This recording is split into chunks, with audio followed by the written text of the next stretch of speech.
Jaya Yashodanandana Jaya Vraja Janaranjana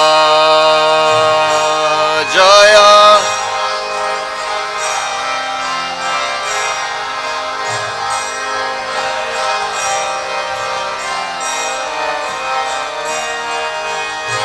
Jaya Yashodanandana Jaya Vraja Janaranjana Jaya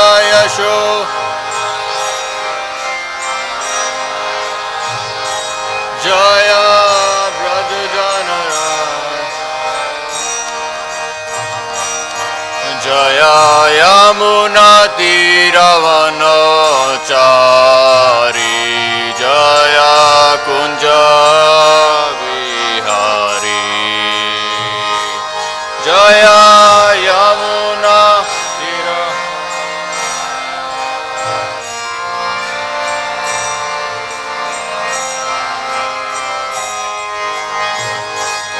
Jaya Radha Madhava Jaya Kunja Vihari Jaya Radha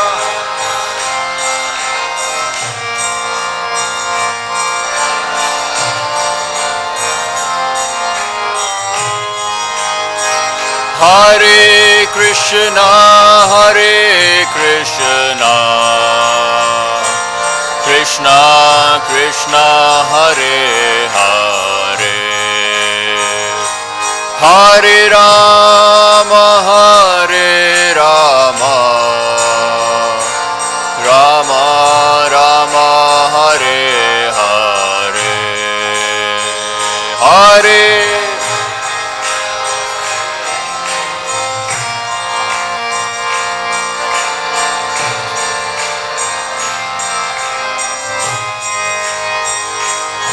Hare Rama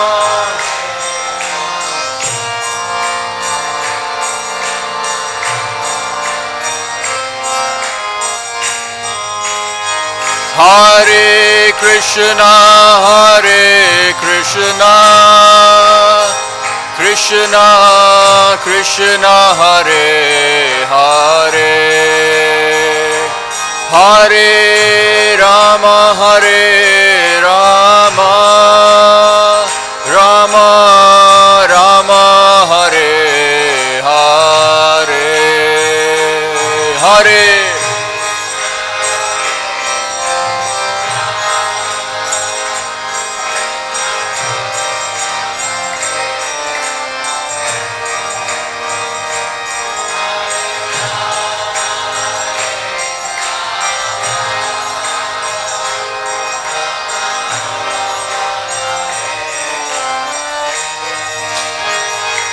Hare Krishna Krishna Krishna Hare Hare Hare Rama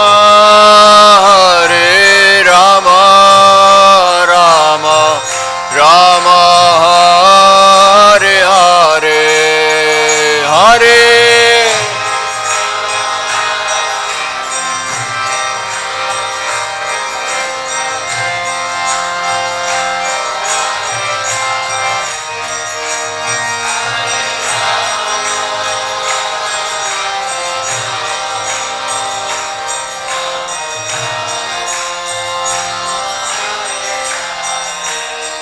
Thai Gaur Premanandi Jai Om Vishnupad Paramahansa Parvajagacharya Sastoshi Shrimad A.C. Bhaktivedanta Swami Maharaj Srila Prabhupada Ki Jai Om Vishnupad Paramahansa Parvajagacharya Astato Shri Srimad Bhakti Siddhanta Saraswati Goswami Maharaj Srila Prabhupada ki, Ananta Koti Vaishnav Vrinda ki, Namacharya Srila Haridas Thakur ki, Prem se kaho Shri Krishna Chaitanya Prabhu Nityananda Shri Advaita Garadhara Shivasadi Gaur Bhakta Vrinda ki, Shri Shri Radha Krishna Go Gopinath Sham Kun Radha Kun Giri Govardhan ki, Brajbhumi Vrindavan Dham ki, Navadip Mayapur Dham ki, Ganga Mai Yamuna Mai ki, Bhakti Devi Tulsi Maharani ki, Samaveda Bhakta Vrinda ki, Gaur Premanandi. All glories to assembled devotees, all glories to assembled devotees, all glories to assembled devotees, all glories to Shishi Guru and Gauranga.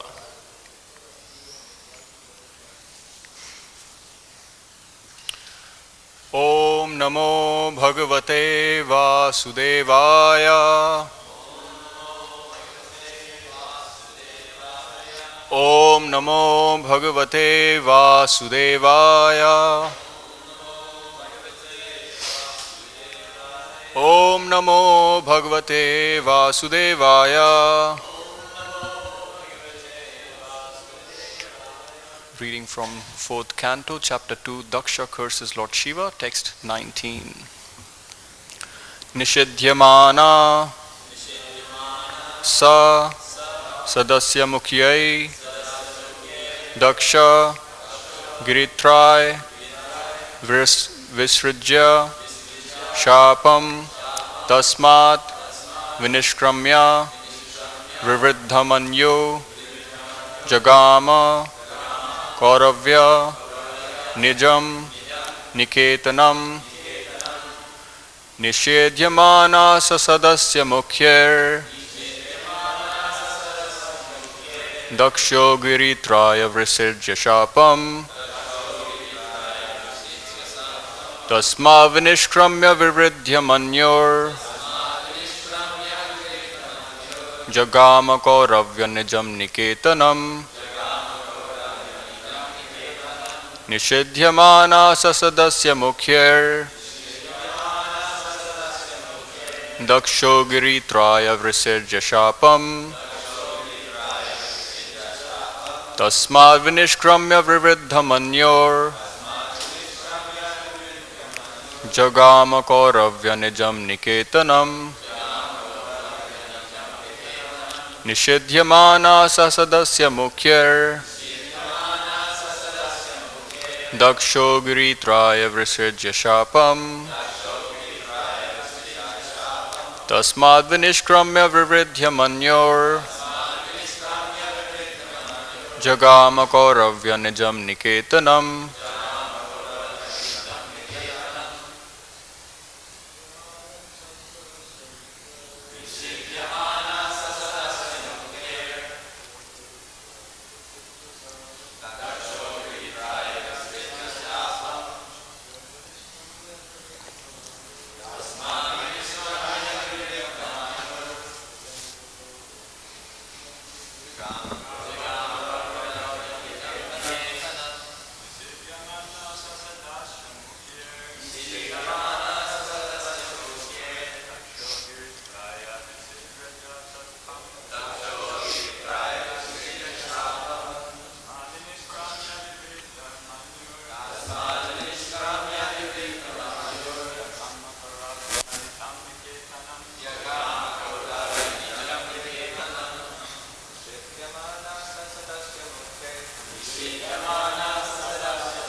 Vaishnavis.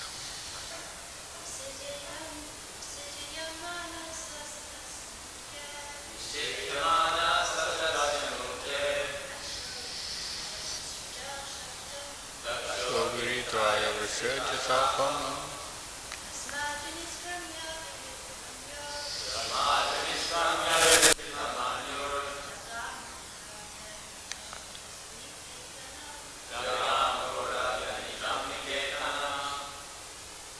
niṣidhyamānaḥ, being requested not to, sa, he, Dakṣa, sadasya-mukhyair, by the members of the sacrifice.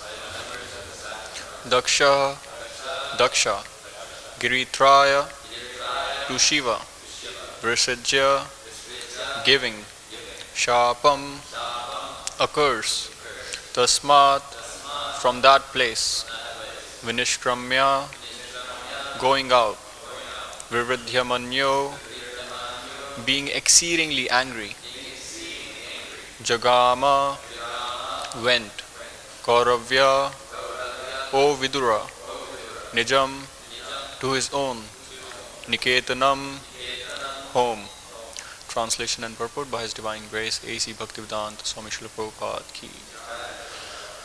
Maitreya continued, My dear Vidura, in spite of the requests of all the members of the sacrificial assembly, Dakṣa, in great anger, cursed Lord Śiva and then left the assembly and went back to his home.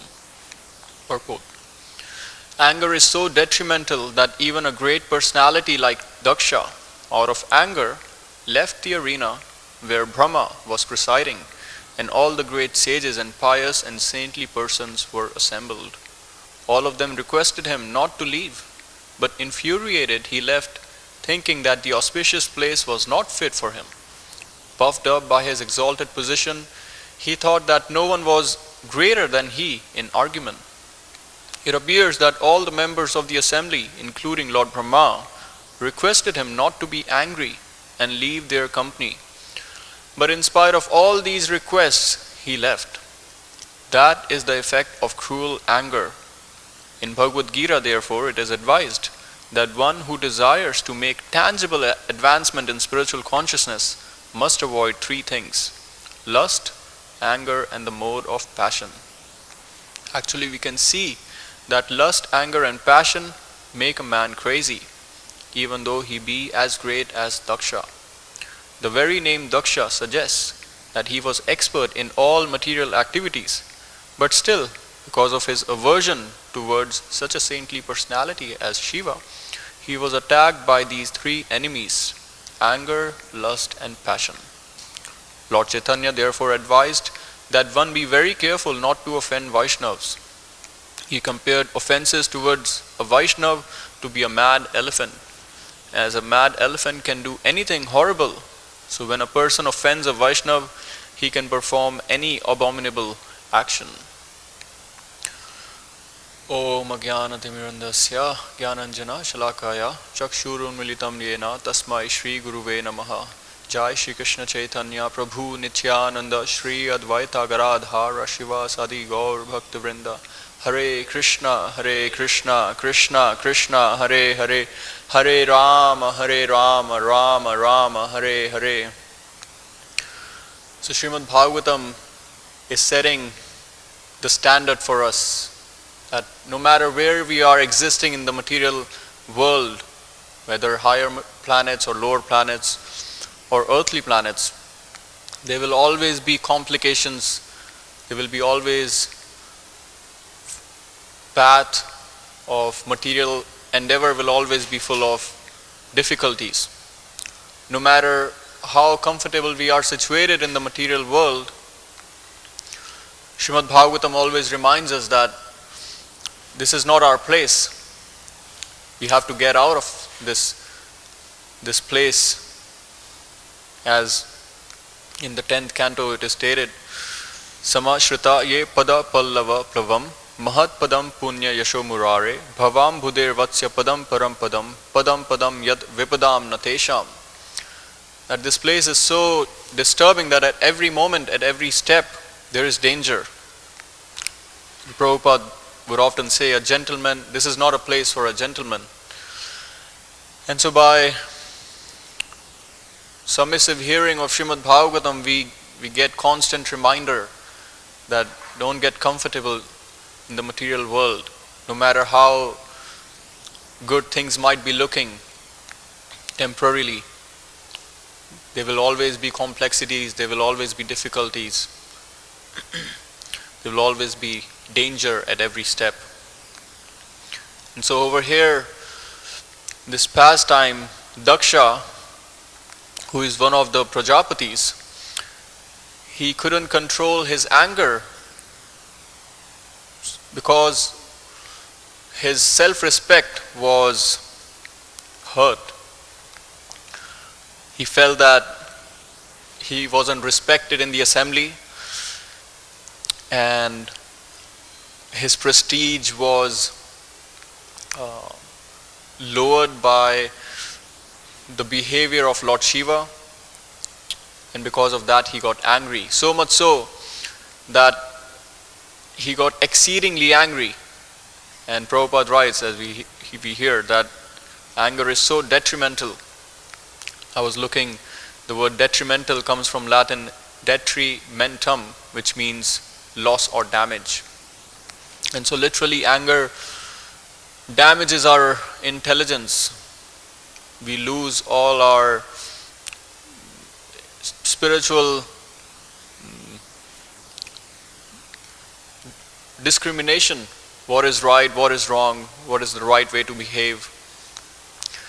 And so Dakṣa, being controlled by anger, made an offense to Lord Śiva, who is the greatest Vaishnava, Vaishnavanam yatha Shambho. And he couldn't control his anger. It is described in the 3rd canto. Prabhupada writes in the purport, in one of the chapters, that anger is the younger brother of desires, material desires. So as long as we have material desires, there will always be anger. Now why is that? Why will there be anger if we have material desires?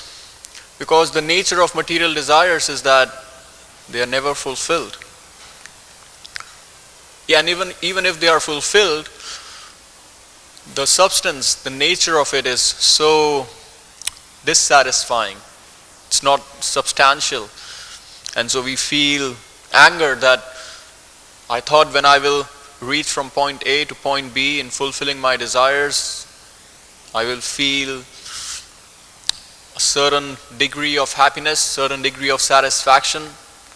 But on getting there, our expectations don't meet the reality. That causes anger. And so the root problem of all our problems is having material desires.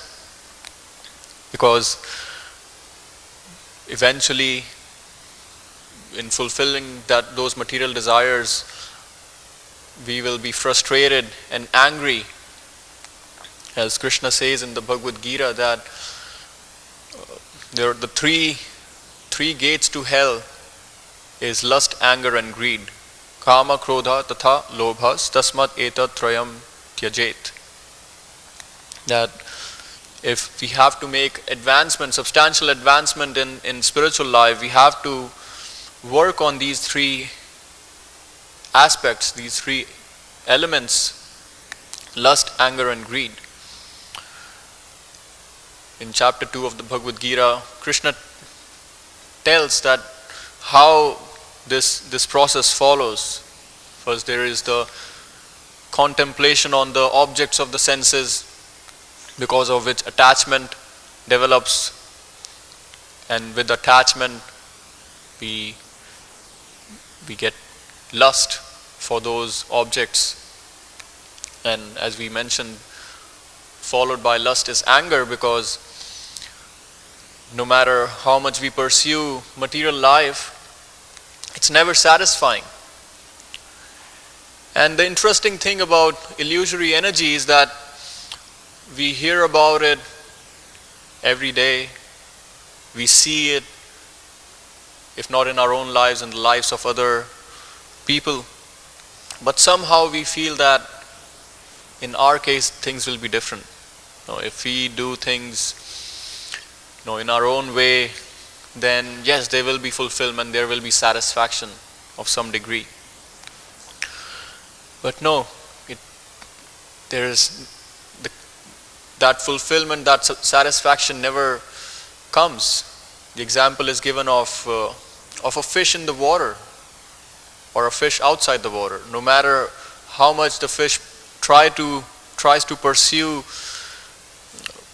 endeavors that for fulfillments, for satisfaction, until the fish is kept back in the water, can't really be happy.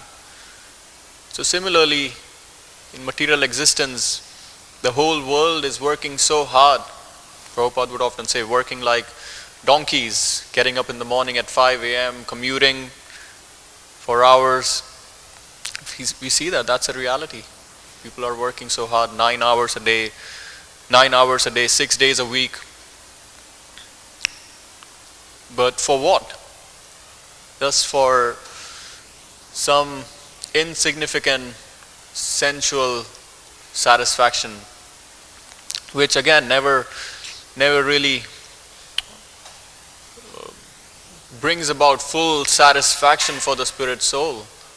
Now we are, as part of Krishna, we are looking for an ocean of happiness, looking for ocean of unending, concentrated bliss.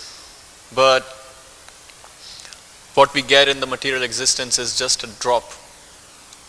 The example Prabhupada would often give is walking in a desert, and imagine somebody comes up to you as you are thirsty and almost about to die, wanting water, and somebody comes up to you and asks you to open your mouth and sprinkles a drop of water in your mouth. So one can say, yes, there is water. There you go, you got some water. But will that be really satisfying? No, it won't be. That's the situation in the material existence, that we work so hard, we endeavor, but the results are not at all fulfilling, nourishing for the self, for the soul. And so what happens after we get angry? Remember, from lust came anger, and followed by anger comes wrath.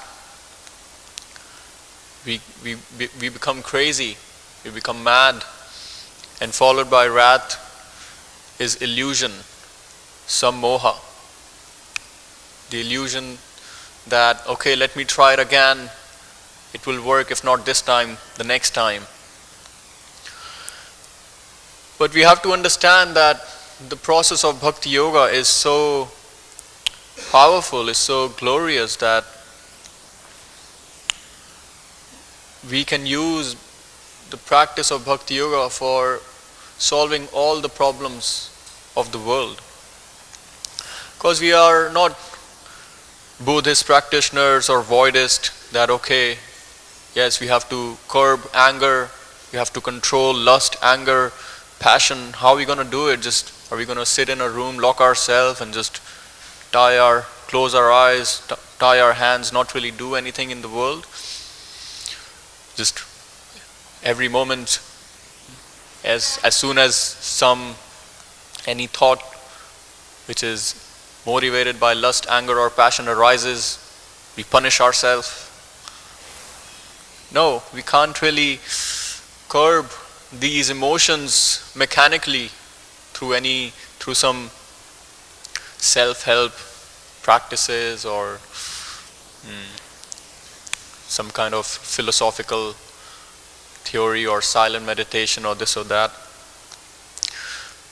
Just by practicing bhakti yoga, we can all these negative anarthas get curtailed. We are able to get rid of them. By spiritualizing our emotions, we can progress in the right direction. Because as sentient beings, we can't really get rid of emotions, and anger is one of the emotion. And so Prabhupada writes in one of the purports in 3rd canto that material anger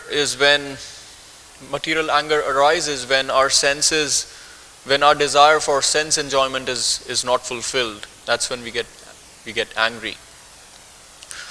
But then there is also spiritual anger, that exist. Just like there is the false ego, but then there is also the real ego.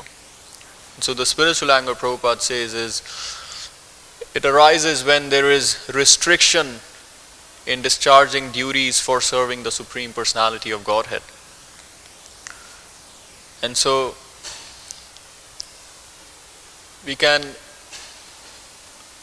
learn and understand how, from Srimad Bhagavatam, how we can use our emotions in Krishna's service. Just like in third canto we have heard the cursing of the two doorkeepers by the Kumaras. Just like over here, Dakṣa is cursing Lord Śiva. In third canto, the Kumaras curses because of anger. The Kumaras curses Jai and Vijay, because they were the four liberated souls situated on the Brahman platform. They were all impersonalist. As they were traveling throughout the universe, they came upon Vaikuntha planets, and they were going from one door to another, wanting to see the Supreme Personality of Godhead. And on the way, as we know, Jai and Vijay, the two doorkeepers, stopped the four Kumaras from entering. And the four Kumaras were at such a platform in their spiritual advancement that they could travel anywhere in the universe without any restriction. And so their desire was restricted in seeing the Supreme Personality of Godhead, and so they got angry. And in anger they cursed the two doorkeepers.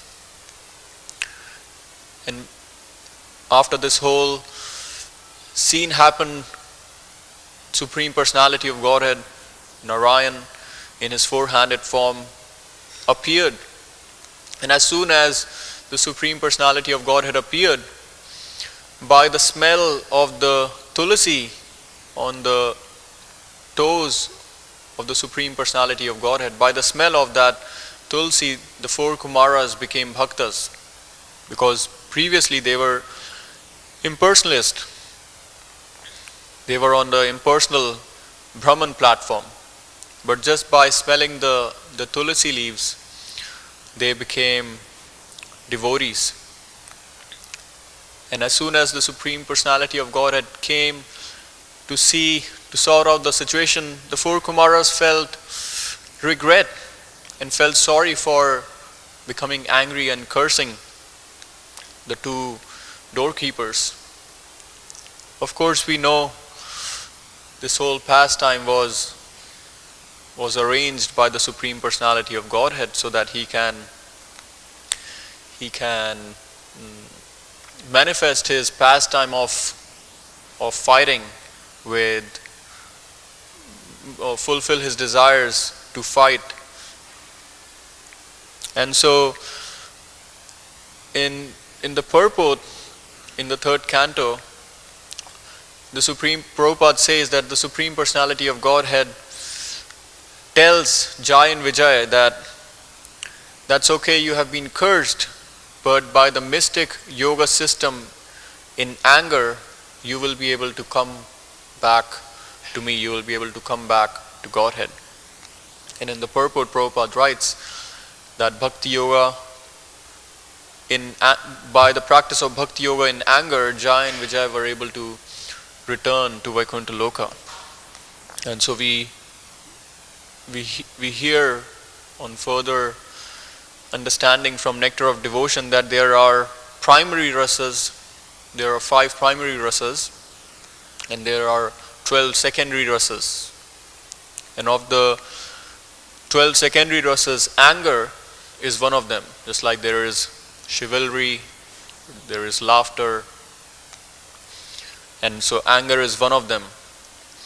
And so we hear from Srimad Bhagavatam again, the solution to curbing our anarthas, for cleansing our heart of all these material emotions.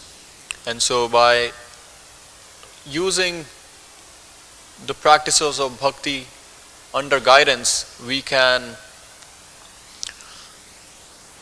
even use our anger in serving the Lord. In fact, it is stated in the 10th canto, Kamam krodam bhayam sneham aikyam sohridam evacha nityam harau vidadhato yanti tan mayatam hite. That persons who constantly direct their lust, anger, fear, protective affection, feeling of impersonal oneness or friendship towards Lord Hari are sure to become absorbed in thoughts of Him. So even impersonal oneness, if we are having feelings of that, but if we direct it towards Hari, the Supreme Personality of Godhead, we are sure to make success. And in the purport, Prabhupada writes that just like the gopis executed bhakti yoga in fulfilling their lusty desires, Kamsa was in fear of the Supreme Personality of Godhead. As we know, when Kamsa sent Akrura to Vrindavan to pick up Krishna and Balaram, he tried different ways and maneuvers to kill Krishna and Balaram by arranging the whole wrestling arena, and before that through the elephant, that if not through this way, I'll have multiple maneuvers to kill Krishna and Balaram.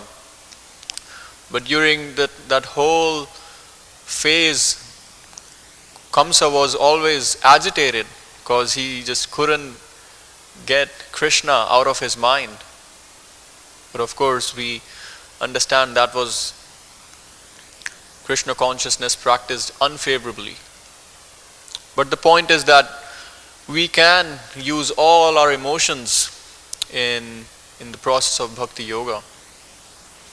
It's like we also here, just like we have finished the Damodar Vrata, the whole pastime is founded on the anger of Mother Yashoda. That Krishna was performing so many mischievous activities that eventually Mother Yashoda got really upset and angry, and she wanted to discipline her child. Just like one time Krishna was in the pasturing grounds with his cowherd boys in the Thalavan forest, and over there was a demon, Gardhabasura, and so the cowherd boys wanted to eat the fruits in that forest, and they requested Krishna to go to the forest and get the fruits and kill the demon. And Krishna did that. And when they all were coming back to Vrindavan, Mother Yashoda heard of the report of what Krishna has done, how Krishna was sent alone in the forest and in such dangerous situation with a demon inside the forest. And so she became really angry on the cowherd boys, and she chastised them. And so of course after many of these incidences, the Damodar Leela happens where Mother Yashoda decides that, okay, enough is enough. I have to punish my child.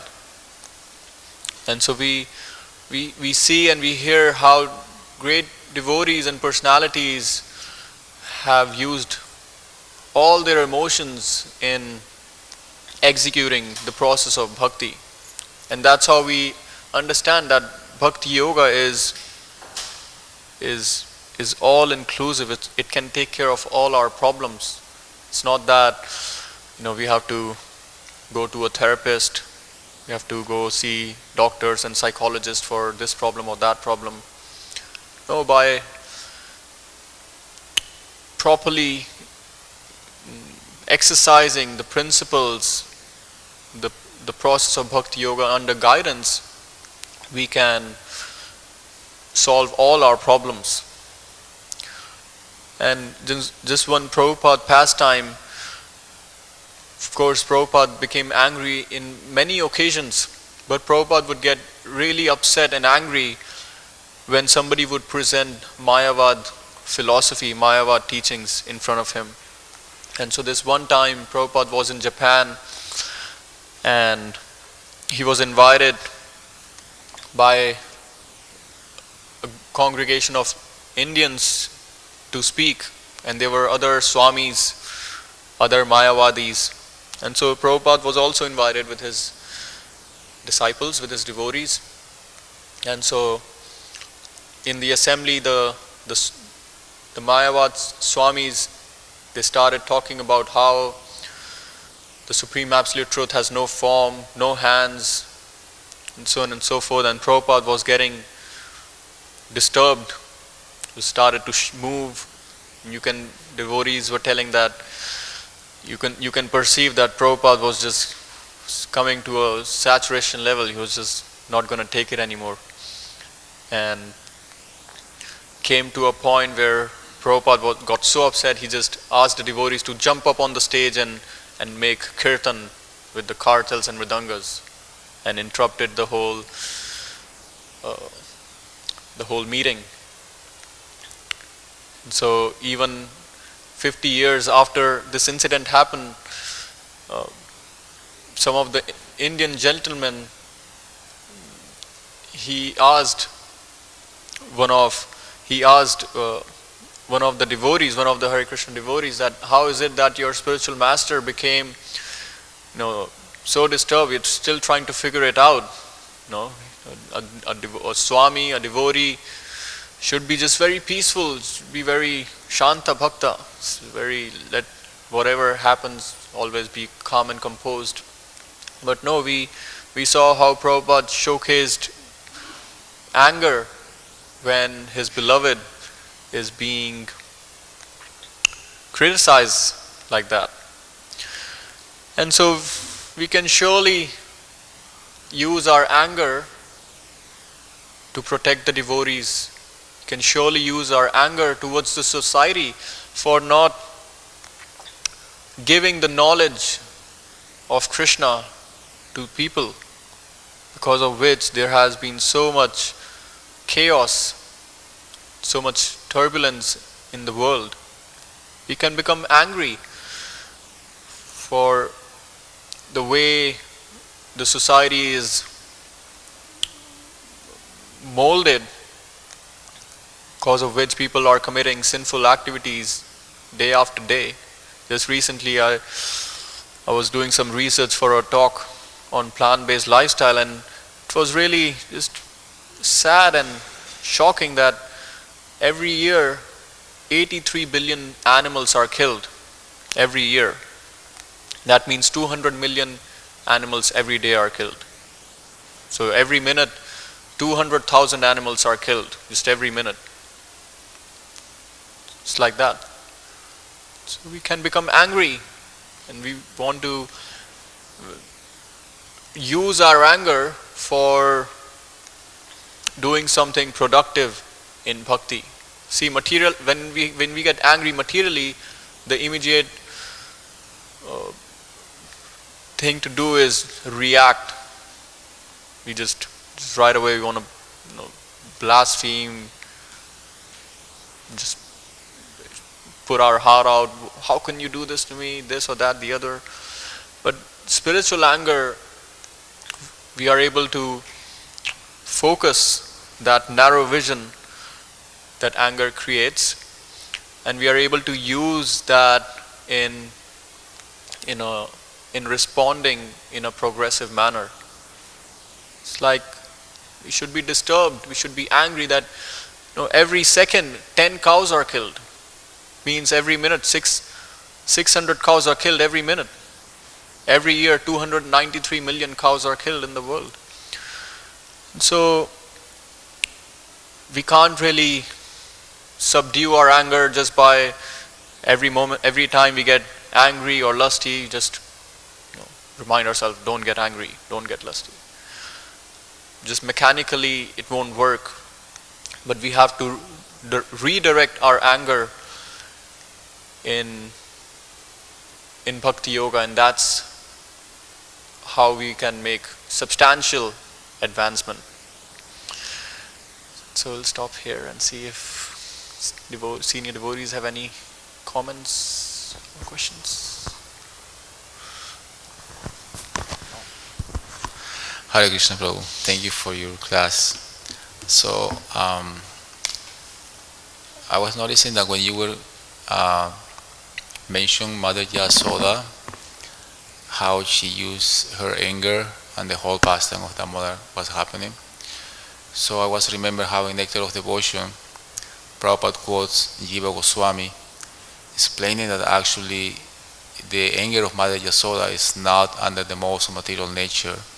So it's not mundane anger, which is, manifestation of passion. So there's a huge difference of being anger, which usually happens because under the influence of the mode of passion, than the anger that is manifested in Vrindavan or in the absolute platform. Actually, it's not the same. So then I have a question. So you were mentioning how the Kumaras, by smelling the Tulsi plant leaf, they got Krishna Prema. So they were Brahmavadis, right? So why we don't take Tulsi plants to the Mayavadis or Brahmavadis and make them smell? So they might become devotees. I was thinking, so if that easy is to make someone a devotee, especially those who are in that platform, Brahmavadis, so we can use the Tulasi plant and preach in that way. Or there is something else and that we don't know, maybe we can find out, that it's not just the Tulasi plant smelling that helps them to become devotees. If there is something else, because if it's so easy, we take the plants and make all these Brahmavadis smells and they become devotees. Well, first of all, nowadays we don't really see Mayavadis or Brahmavadis. It's more like a pseudo-Mayavad philosophy people practice. The difference between the Kumaras being impersonalists was that they were not envious of the Supreme Personality of Godhead. They were just situated on that platform that Brahman is the Supreme, and they were fully self-realized. It's like in Bhagavad-gītā we hear Brahma Bhuta Prasannatma. They were equipoised. They understood they are not the body. But how many so-called Mayavadis we see today who understand this basic principle that they are not the bodies? And so we have to understand that there are much better things to do when it comes to bringing people to Krishna than going towards the group of so-called Mayavads. There are so many innocent people who are looking for Krishna, who are looking for an alternative lifestyle. Because otherwise, if we just, focus on Mayavad, again, so-called Mayavad individuals, it's just a waste of time. I remember 5-6 years ago, came across this really staunch Mayavad student at USC. When Kirtan started, he went out in the bushes or something and just did some of his Mayavad meditation. And in terms of their philosophy, they're just really slow and dumb. Everything is one, but when you start to, make some points, it just falls apart, and then it's just because of that false ego, because of enviousness, they don't want to accept. And so it's kind of like beating a dead horse. There's no really point in putting our energy in that direction where we can actually help so many other people, so many other people who are actually looking for an alternative way of living. As Mahaprabhu says, Mayavadi bhashya sunile hoye sarvanash. So we want to also protect our own bhakti creeper.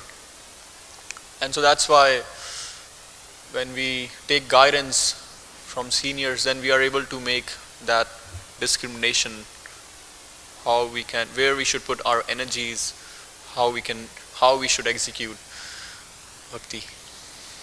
Hope that answers your question. Thank you. Sadev.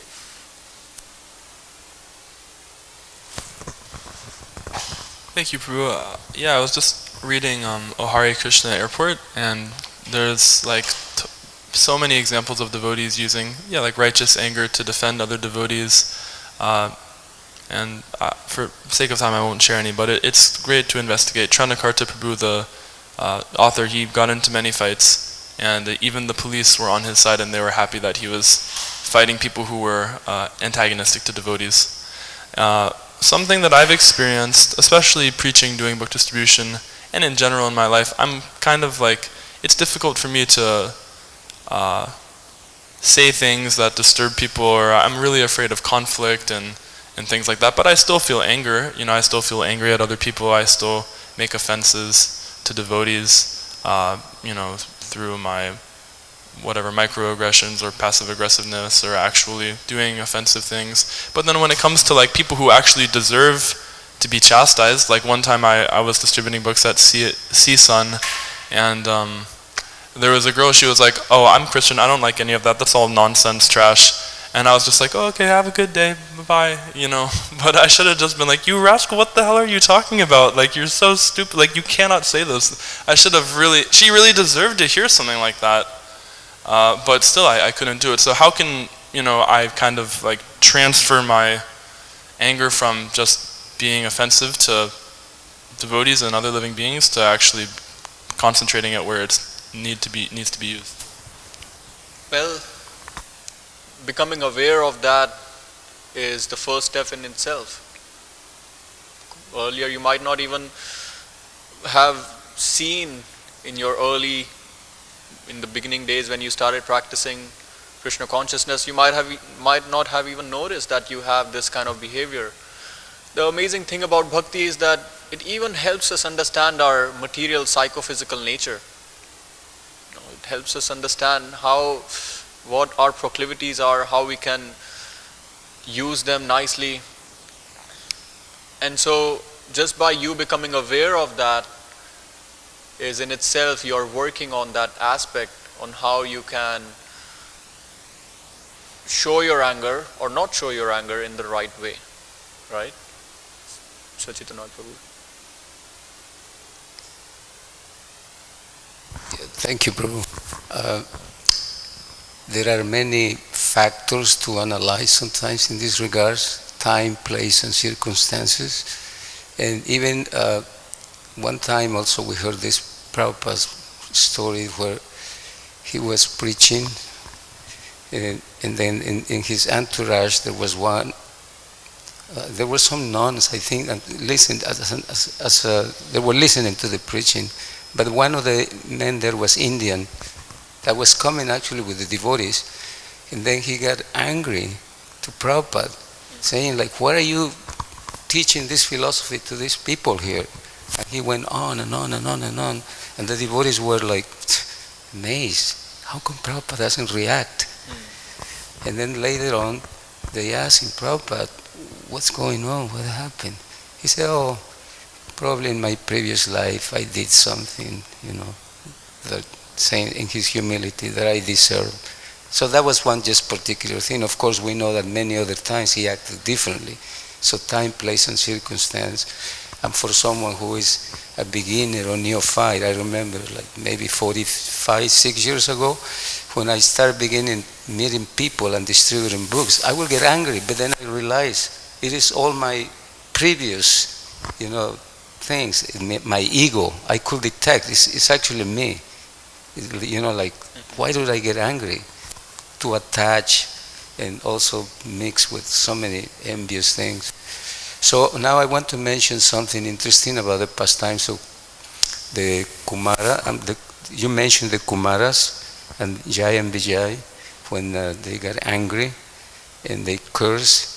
And also in contrast we have the pastime of Dakṣa, getting angry and a lot of cursing. It is mentioned also that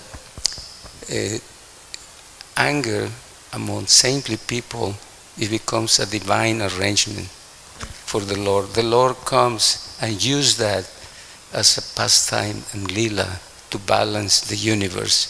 So even that among devotees, but at that level, devotees at that caliber, we are not at that level yet.